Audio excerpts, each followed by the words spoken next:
ఇంకొకసారి టెస్ట్ చేద్దాం. Mileage test కూడా అయిపోతుంది ఇదే బ్లాగ్లో. ఎప్పుడు ఏమవుతుందో, టైం ఎలాగుంటుందో తెలీదు. బండి కంట్రోల్లో మనం ఉండకూడదు, బండి మన కంట్రోల్లో ఉండాలి. సింథటిక్ ఆయిల్కి సెమీ సింథటిక్ ఆయిల్కి నాకు డిఫరెన్స్ అయితే తెలుస్తుంది. I think it is Ganga river, గంగానది అనుకుంటా. నేను 35 అనుకున్నా. Accident, oh shit. So luggage అయితే కంప్లీట్గా ప్యాక్ చేసేసిన. సో ఫస్ట్ పని ఏంటంటే బైక్కి ఫ్యూయల్ అయితే పట్టించాలి, దాని తర్వాత బ్రేక్ఫాస్ట్ చేయాలి, దాని తర్వాత direct Pune. Let's go. So maps అయితే పెట్టేసిన. సో ఇప్పుడు మన ఫస్ట్ స్టాప్ వచ్చేసి పెట్రోల్ బంక్. పెట్రోల్ పట్టించుకోవాలి ఫస్ట్. ఇటు చూపిస్తుంది.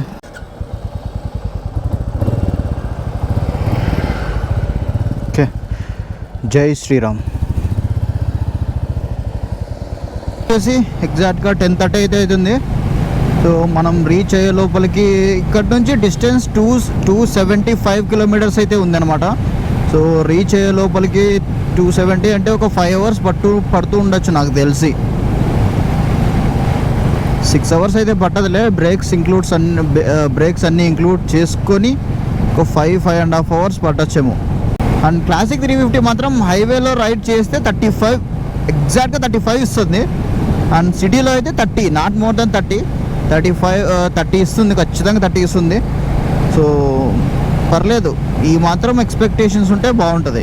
మళ్ళీ 25-24 ఇస్తే మళ్ళీ ఈ 350cc అది చాలా చాలా తక్కువ. So Bharat petroleum, Indian oil, ఈ రెండు నా ఫేవరెట్. ఫుల్ कर दो भाई बस.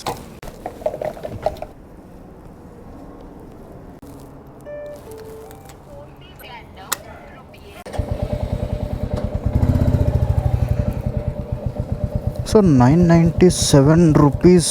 ఓకే, బాగా వచ్చింది, చాలా బాగా వచ్చింది మైలేజ్. 100 kilometers వెళ్ళిన తర్వాత ఇంకొకసారి టెస్ట్ చేద్దాం. మైలేజ్ టెస్ట్ కూడా అయిపోతుంది ఇదే బ్లాగ్లో. సో ఫుల్ ట్యాంక్ అయితే చేయించిన. సో 100 kilometers తర్వాత మళ్ళీ ఇంకొకసారి ఫుల్ ట్యాంక్ అయితే చేపిద్దాం. I'll do mileage test this video. Actually highway మీద వెళ్తే రోడ్లన్నీ విశాలంగా, నీట్గా, క్లీన్గా, వెహికల్స్ ఏం కనపడకుండా బాగుంటాయని చెప్పి చాలా ఫాస్ట్గా వెళ్ళిపోతుంటారు చాలామంది రైడర్స్. అంటే లాంగ్ జర్నీ చేసేవాళ్ళు తొందరగా డెస్టినేషన్కి రీచ్ అయిపోవాలి అన్నట్టు. సో స్లో రైడింగ్ అలవాటు చేసుకోండి. మీరు స్పీడ్గా రైడ్ చేస్తే మీరు తొందరగా స్ట్రెయిన్ అయిపోతారు. ఒకసారి మీరు స్లోగా కన్వీనియంట్గా రైడ్ చేసి చూడండి ఒకసారి. చాలా మీకు అంత స్ట్రెయిన్ ఉండదన్నమాట. దాదాపు 50% of your strain will decrease, తగ్గిపోతుంది. ఒకసారి అలవాటు చేసుకోండి స్లోగా రైడ్ చేసేది. 60 to 80 ఎంత విశాలంగా ఉన్నాయి కదా రోడ్లు. సో 60 to 80 మిడిల్లోనే రైడ్ చేయండి. 80 క్రాస్ చేసి అటు వెళ్ళిపోకండి. ఎప్పుడు ఏమవుతుందో, టైం ఎలాగుంటుందో తెలీదు. బండి కంట్రోల్లో మనం ఉండకూడదు, బండి మన కంట్రోల్లో ఉండాలి. మన కంట్రోల్లో ఉండాలంటే స్లోగా వెళ్ళాలి. యాక్చువల్లీ మనం 60లో వెళ్తున్నాం కదా, మన పక్కన లారీ వెళ్తుంది కదా, అది కూడా 60లో వెళ్తున్నాం అనుకుంటారు. అది కూడా 60లో వెళ్తుందేమో అనుకుంటారు కొంతమంది. దాని హార్స్ పవర్ చాలా ఉంటుంది. దాని హార్స్ పవర్తో కంపేర్ చేస్తే, మన బైక్ని కంపేర్ చేస్తే అది ఒక 120-100లో వెళ్ళిపోతూ ఉంటుంది. దాని లగేజ్, దాని మొత్తం లోడ్ అంతా కలిపి. నేను చిన్నప్పుడు కూడా అలాగే అనుకునేవాడిని. నేను 60లో వెళ్తున్నా, నా లారీ కూడా నాతో పాటు ఈక్వల్గా వస్తుంది, 60లోనే వస్తుంది అనుకునేవాడిని. కాదు, దాని హార్స్ పవర్ ఎక్కువ ఉంటుంది, చాలా ఎక్కువ ఉంటుంది. అండ్ లిక్విడ్గా ఆయిల్ చేంజ్ చేయించాం కదా మోటోల్ 5100 నుంచి. అండ్ స్ట్రెస్ఫుల్గా చెప్పారు వాళ్ళు, వారంటీ పోతుంది, ఇదే చేంజ్ చేయించుకోవాలి మీరు, బయట ఆయిల్స్ మేము చేంజ్ చేయము, లిక్విడ్గానే సెమీ సింథటిక్ ఆయిల్ చేంజ్ చేస్తాం, అది ఇదని చెప్పి నాకు సోది కొట్టారు. సో నాకు డిఫరెన్స్ అయితే తెలుస్తుంది, టు బీ హానెస్ట్. సింథటిక్ ఆయిల్కి సెమీ సింథటిక్ ఆయిల్కి నాకు డిఫరెన్స్ అయితే తెలుస్తుంది. అండ్ హైవేలో వెళ్తున్నప్పుడు ఇలాగా నార్మల్ రైడ్ చేస్తున్నప్పుడు ఏం తెలియదు, కానీ బండి స్టార్ట్ చేసి పిక్ చేసినప్పుడు నాకు డిఫరెన్స్ తెలుస్తుంది. మోటోల్ 5100 SW50కి, రాయల్ ఎన్ఫీల్డ్ లిక్విడ్ గన్కి కొంచెం డిఫరెన్స్ అయితే ఉంది. ఆబ్వియస్లీ డిఫరెన్స్ ఉంటుంది సెమీ సింథటిక్కి. ఒకసారి సింథటిక్ ఆయిల్, ఒకసారి ఫుల్లీ సింథటిక్ ఆయిల్ ఎక్స్పీరియన్స్ అయ్యి మళ్ళీ సెమీ సింథటిక్ ఆయిల్కి వస్తే ఆబ్వియస్లీ మీకు అర్థమవుతుంది. ఎప్పుడు అప్గ్రేడ్ అవ్వాలని డిగ్రేడ్ అవ్వకూడదు. నేను ఇంకా అన్ఫోర్సీన్ మూమెంట్స్ అంటారు కదా, సో అలాంటి మూమెంట్లో నేను డిగ్రేడ్ అవ్వాల్సి వచ్చింది. సో ఇప్పుడు రైడ్ కంప్లీట్ అయిన తర్వాత నేను ఆల్రెడీ కొనేసి పెట్టుకున్నా. ఆల్రెడీ మీరు కూడా చూసారు, షార్ట్లో కూడా చూపించా. అది నేను ఎక్స్చేంజ్ చేస్తా. ఇప్పుడు ఆబ్వియస్లీ ఒక 2000 కిలోమీటర్స్ నేను సర్వీసింగ్ చేయించినప్పటి నుంచి 2000 కిలోమీటర్స్ అయితే తిరిగా కదా. సో దట్టు లాంగ్ రైడ్స్కి అయితే వెళ్ళొచ్చాను కదా. సో నేను ఫుల్ సింథటిక్కి నేను ఇప్పుడు అప్గ్రేడ్ చేయిస్తా. మళ్ళీ ఆబ్వియస్లీ 5000 కిలోమీటర్స్కి వాళ్ళు మళ్ళీ చేంజ్ చేస్తారు. సో అప్పుడు చేయించేదానికంటే ఇప్పుడు చేయించేది బెటర్. ఎందుకంటే ఇనీషియల్గా బైక్ని బాగా చూసుకోవాలి మనం. సో లాంగ్ టర్మ్లో మంచిగా వస్తుంది. సో ఎల్లోరా నుంచి మన ఫస్ట్ టోల్ గేట్.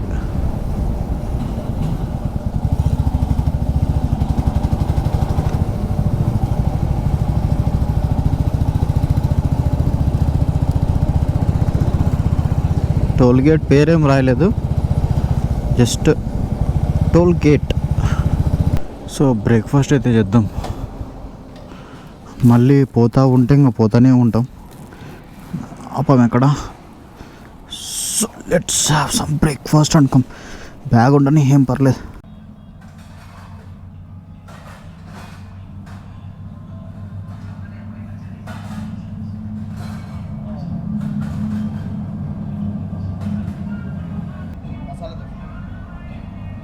తమ్నైల్కి ఫోటో కూడా తీసుకున్నా. నేను బ్రేక్ఫాస్ట్ చేసిన hotel Sai Darshan family restaurant. Dosa అయితే బాగుంది. Bye bye. So let's head towards Pune. So మన సెకండ్ టోల్ గేట్.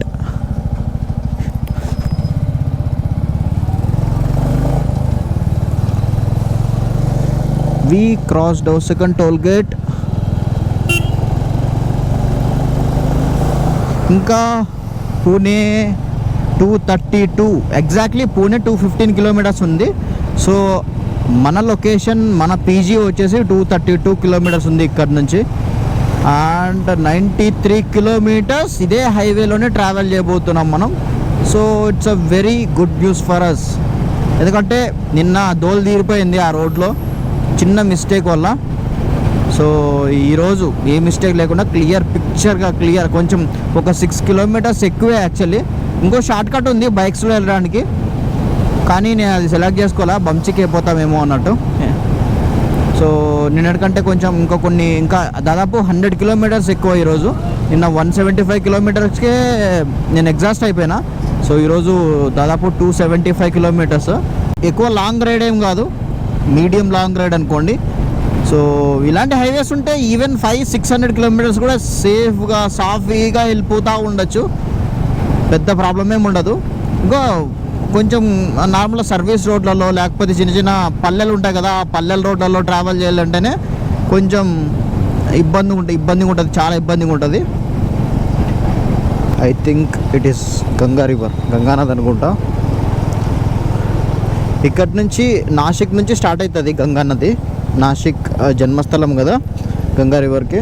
నాసిక్లో ఒక ప్లేస్ ఉంది, గోదావరి నది జన్మస్థలం అని చెప్పి ఒక ప్లేస్ ఉంటుంది. అండ్ గంగా నది కూడా పుట్టిండేది కూడా అక్కడే. The toll gate of the day. చెరుకు రసం తాగుదాం వెళ్ళి.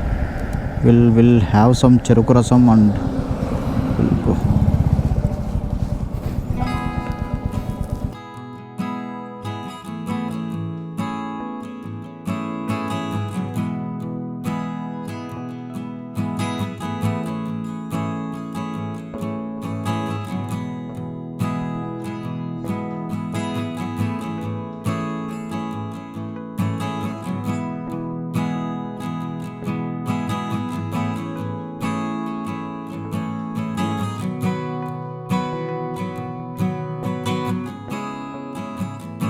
After a delicious sugarcane juice, we started again.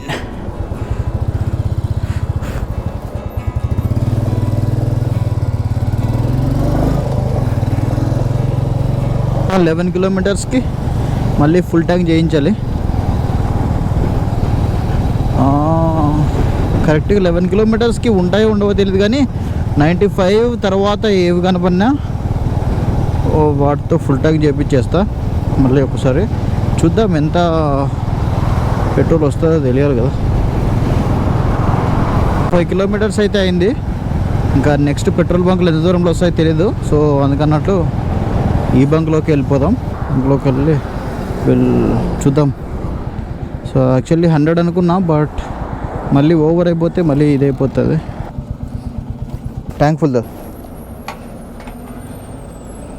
Full कर दो, इधर तक फुल कर दो.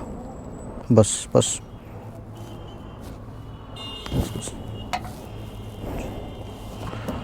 30.43. సో 305.43 అయితే వచ్చింది. అంటే 30 అంటే 30 కిలోమీటర్స్ మైలేజ్ అయితే వచ్చింది. సో నేను 35 అనుకున్నా, బట్ 30 వచ్చింది. అండ్ 9 లీటర్స్కి 100 కిలోమీటర్స్ అయితే వచ్చింది. సో 3 లీటర్స్ కూడా కాదు, 2.9 లీటర్స్ పట్టింది. అండ్ ప్రీవియస్గా కొంచెం తక్కువ పెట్రోల్ అయితే పట్టించా ప్రీవియస్ బంక్లో మీరు చూసినట్టయితే. అండ్ ఈ బంక్లో కొంచెం అయితే ఎక్కువ పట్టించా. సో మనం క్యాలిక్యులేట్ చేసుకుంటే 33, 34 అప్రాక్సిమేట్లీ 35 అనుకోండి. ఒక 1-2 కిలోమీటర్స్ ఏం ఫరక్ పడదు, కానీ 33-34 కిలోమీటర్స్ అయితే వస్తుంది. ఏందో యాక్సిడెంట్, ఓ షిట్,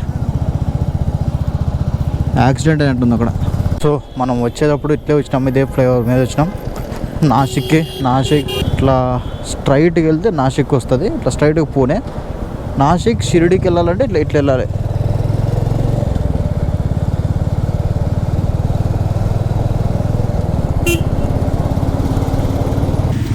ఒక papad lunch, 2 parotas, in my parotas, 2 types of curries, ఒక దాల్, ఒక curd and pyaaz and rice ఇచ్చారు.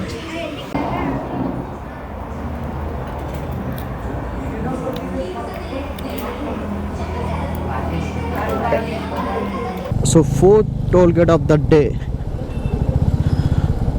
సో కార్స్ ఎందుకు ఫ్రీగా వెళ్ళిపోతున్నాయి? ఓకే, ఇది లారీస్కి ఒక్కటే టోల్ అనుకుంటా, cars free, bikes free. So ఇదేంటిది, పెద్ద లారీ మీద లారీ. సో ఫైనలీ పీజీకి అయితే రీచ్ అయిపోయా. అండ్ టైం వచ్చేసి అప్రాక్సిమేట్లీ 7 o'clock అవుతుంది. అండ్ గోప్రో మధ్యలో స్విచ్ ఆఫ్ అయిపోయింది. అండ్ మెమరీ కార్డ్ అయిపోయిందో లేకపోతే స్విచ్ ఆఫ్ అయిపోయిందో తెలియదు. మిడిల్లో వర్క్ అయితే కాలేదన్నమాట. నాకు తెలిసినంత వరకు మెమరీ కార్డ్ స్పేస్ అయితే అయిపోయింది నాకు తెలిసి. సో అయినా కూడా దాని తర్వాత చూపించడానికి కూడా ఏం పెద్దగా లేదు. ఇంకా 70 కిలోమీటర్స్కి పూణే రీచ్ అవుతామనగా ట్రాఫిక్ మాత్రం ఒక రేంజ్లో ఉండింది. అండ్ ఒక 1 hour లేట్ అయిపోయింది నాకు ట్రాఫిక్లోనే. యాక్చువల్లీ 1 hour ముందే రీచ్ అవ్వాల్సింది, 1 hour లేట్ అయిపోయింది చాలా. సో ఈ వ్లాగ్ ఇంతటితో ఎండ్ చేస్తున్నాం. If you like this video, please don't forget to like, share, comment and don't forget to subscribe my channel to keep smiling, keep traveling, keep exploring. Bye bye.